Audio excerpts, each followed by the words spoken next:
So this week I'm going to continue my series on characteristics of good leaders, and today's characteristic is resilience.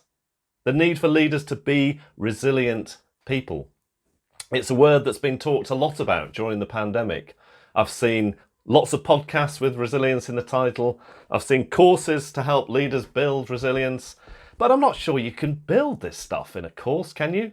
For sure, there'll be tips and helps, but for me, true resilience comes through going through stuff, let's call it for the sake of this video, rather than a ruder word.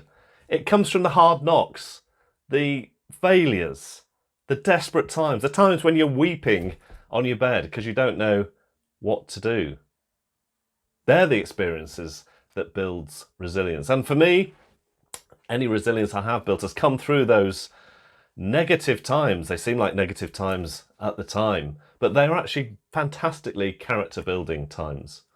An old friend of mine used to say the school colours of the University of Life are black and blue, and never a truer word has been spoken than that. And through my own difficult times, I've learned a bit about resilience. So I'm going to give you three things here that may help you at the moment. The first is, and these have all come out of learnings through previous really difficult times.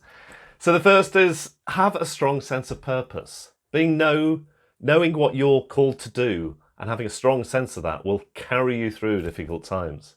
Secondly, having a supportive community around you, other people who you can trust and confide in. Don't neglect those relationships. They will help too. And finally, a sense of developing non-attachment to the crisis or the problem and stepping back and seeing it from a different perspective, rather than running around like a headless chicken, to step back and think, well, I still have my health, I still have my children, whatever's happening in the world, the birds are still singing, and there's a lot to be thankful for. That also helps too. Have a good week. I'll talk to you again soon.